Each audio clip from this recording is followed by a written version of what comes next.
Through scope. This is Queez. Appreciate everybody's been rocking with the channel, supporting, subscribing, liking, comment. We appreciate it all. Yo, the free agency, dog. Like, I ain't expect half of these things that I saw. Now, it ain't as crazy as Shams described it yet, but Bucks getting rid of Dame is crazy. I mean, he ain't gonna play, so I get it, but it's cutthroat, man. I don't know why y'all had so much of a problem with players taking their own destiny into their hands. They played through all types of injuries for the fans, for the organizations, and they get dogged out by them at a moment's notice with no type of warning. Like, and we be sitting there mad at the players when they sit out certain games. Like, I don't know, man. Y'all crazy with that. But looking at the title here, y'all can see. I want to talk about LeBron. I want to talk about the Lakers. I want to talk about them right now. There was a lot of, not anger, it was a lot of frustration from a lot of Lakers fans and people that seen LeBron chose not to take a pay cut. Now, LeBron is declining, right? He's still a really good player, like 24, 7, and 7, I guess he did last year. Still a good player, still a star, but he is declining as far as his ability to affect the game and win, games just solely on his, skill set. But this notion that players should just take pay cuts, I ain't gonna say rub me the wrong way because these dudes rich, but in fact, I do. It kind of rubbed me the wrong way how easily people say that. When players want to win, I understand the theory is you take a pay cut, you acquire more talent, the team is able to build and sign guys. But y'all say that so like matter-of-factly, like that's just a direct correlation. Have y'all ever heard of the term bad organizations? Horrible ran teams, bad GMs, bad owners. Like, have y'all ever heard of that concept? Because y'all be acting like everything is just a given. Have y'all paid attention to the Lakers' moves the past couple of years since Rob Pelinka has been in this era? Like, they don't normally make good moves. Like, they made a lot of bad moves. A lot of times they make no moves, and they let a lot of talent walk out the door. So why y'all be thinking LeBron just take a pay cut, then they can afford and just go after and get all these stars? One, the star has to agree to go to LA. He has to see a fit and opportunity. Two, the Lakers got to be ones to give him the most money. Like, people, not everybody going to be willing to take a pay cut to pay LeBron. I think DeMar DeRozan last year or the year before had that decision. He didn't want to take a pay cut. The Lakers going to only offer him so much. And he said, F that. That's way too much. Let me go somewhere else. So there's a lot of factors at play than just take a pay cut, sign these guys. He took a pay cut the year before. They didn't end up with nobody. like there's so many things involved. Taking a pay cut allows y'all to put accountability on a player, because y'all there's so many systems to put accountabilities on a player for their performance. We could look at LeBron or any other player's stats. We could look at their effect on the game. There's so many analytics. We could look at the eye test. There's so many things we could look at to hold a player accountable. What the hell do we look at to hold the organization accountable?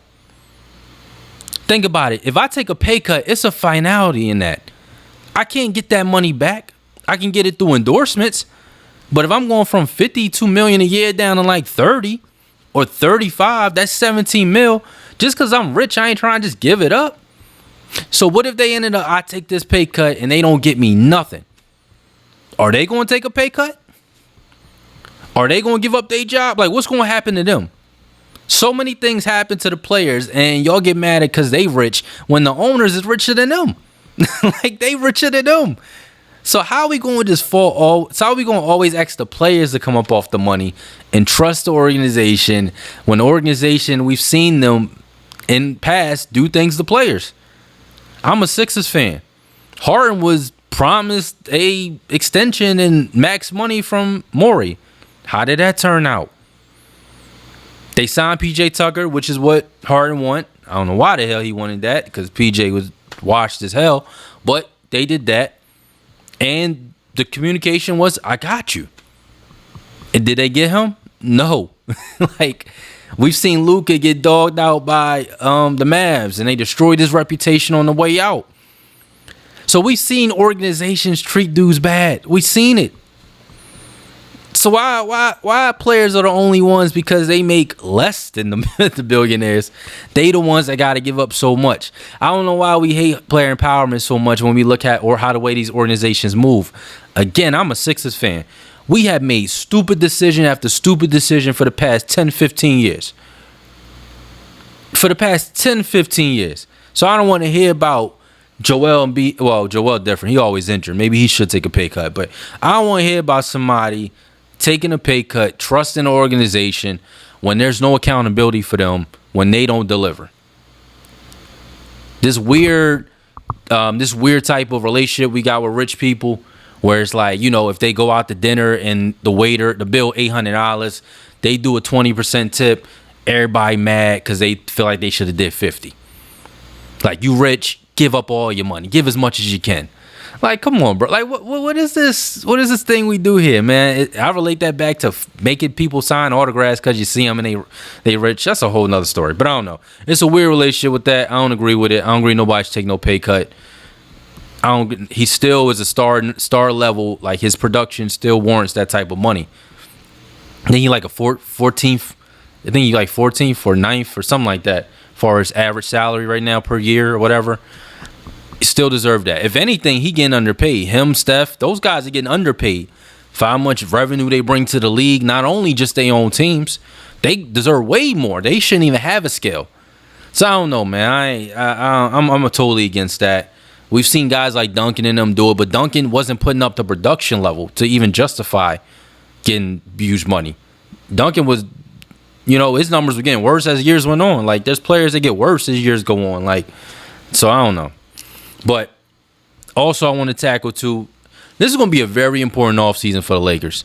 It ain't starting off too damn good. Like, not at all. This offseason for the Lakers is super important for multiple reasons that I'm going to check off. But the first domino, or the first thing that came out, was that Austin Reeves declined his option. Now, of course, he's going to do that. Austin Reeves has outplayed that contract. It was a bargain when they signed it. Everybody was like, damn, that's it? Everybody in the Lakers land was like, bet, we got him for a bargain. Say no more. But now he outplayed it. So now if we look at the landscape of the league, Austin Reeves might be commanding 30+ a year. I'm here to tell you, if I was the Lakers, I ain't giving it to him. Or, look, this is why. This is why. I get it. What y'all saying, I get it. But Austin Reeves had a career high of 20 points a game this year. But his defensive performance in the playoffs was so bad that if you continue to do this pairing of Luka and Austin Reeves, you will never win a championship.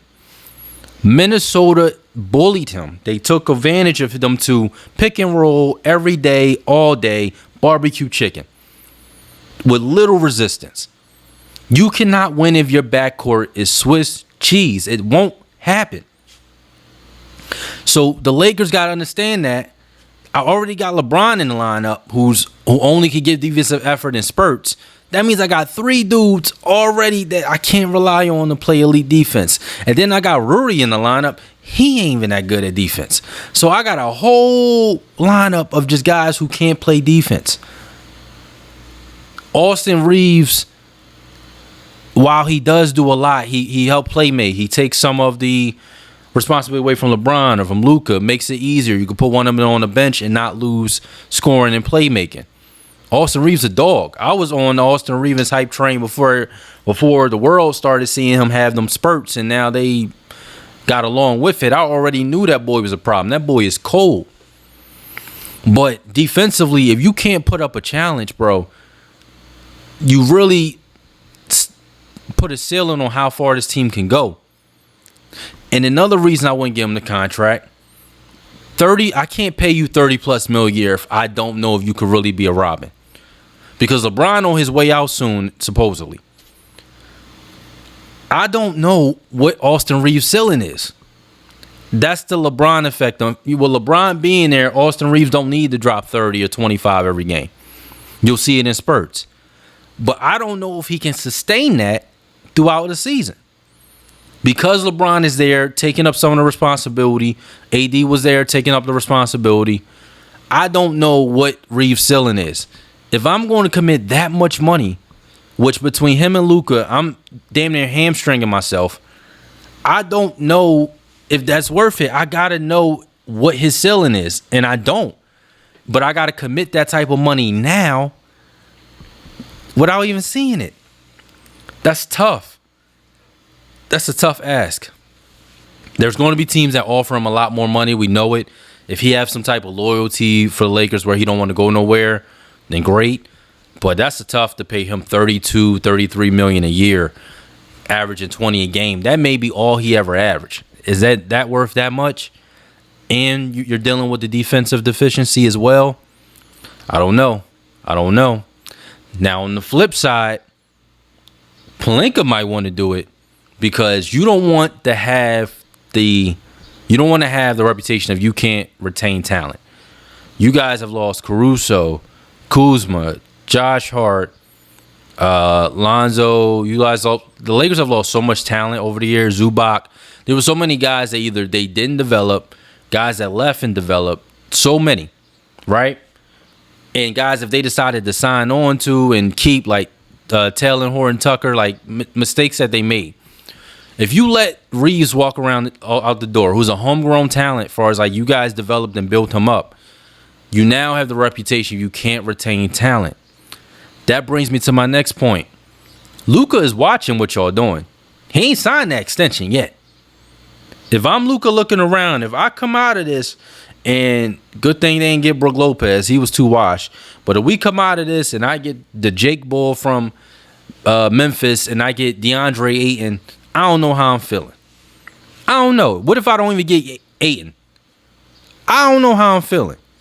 Do I really want to commit here? Like, these dudes can't build a team to save their life. So, like, this is an important offseason. Y'all not just really auditioning for LeBron. Because LeBron and Clutch do the same shit every year. Like, they do the same script. They gonna put all these stories out that LeBron might get traded, go to a different team. He looking at different teams. He gonna sign a 1-and-1. He want to see what the Lakers do in the offseason. He ain't gonna commit. He might want to. They do the same playbook every year. I think the Lakers know that. They gonna call they bluff. Like, LeBron, your son here. You ain't going nowhere. But outside of that, you got to audition for Luka. You got to show Luka you could build a team. Everybody keeps saying the Lakers building for the future. Dog, Luka top 5 now. Like, what you mean the future? Luka ain't trying to go through no rebuild. Like, right now, he trying to compete and win. So y'all got to show him that y'all can do that still. And if y'all don't show him he could do that, then why would he want to re-sign a long-term deal here? So I think this offseason is very important. You guys need a center. You all Doris Finney-Smith. You guys, I think there's a lot of guys they have on the bench that's going to be free agents. You need 3-and-D players, which is dime a dozen without giving up some first-round picks these days. You need a center. You need defenders, man. Like, the Lakers need like 5 or 6 pieces, damn near, feel like. And right now, they off to a very slow start. So at the end of the day, if I'm Luka and I'm looking at this, or I'm Brian, I'm looking at this, I'm like, hold on. We got new ownership and we still doing the same pace. So I don't know. This is a very important offseason for the Lakers, because if you let Reeves go, LeBron's going to retire another year or two. Now you just got Luka. I don't know, man. That's starting from scratch if you ask me. Luka was coming from a team that was in the finals not too long ago, and I was going to compete to go there again. Start from scratch there. I don't know, man. That's a tough sell. That's a tough sell, no matter how committed say it is. I don't know. The Reeves move is very important, though. You could have thought about trading him, but now when teams know he's going to be a free agent, they're not going to give you the farm for him. And you wouldn't have traded him last year without seeing how he worked with everybody together. So now you're in a rock and a hard place. If he start balling out in the middle of the season, you're going to trade him to a contender that might need him to get over. Like, where do the Lakers need to finish for them to be like, you know what? Let's let him go. Or never mind, let's just keep him. They want to have some very big decisions. Austin Reeves is the biggest domino. Is he going to be the Robin? Are y'all going to let him go? We got to see what they do. But outside of that, man, that was my thing, man. I got tired of them always asking players to take pay cuts, man. I don't know. I feel like we ask players to do things so easy, as if like there's no accountability for the ownership. If they fail to get talent, oh well, sorry, we tried. Like, keep going. Like, come on, it's stupid, man. But through the scope, man. Appreciate everybody's been rocking with the channel. Like, subscribe, comment. I'm out.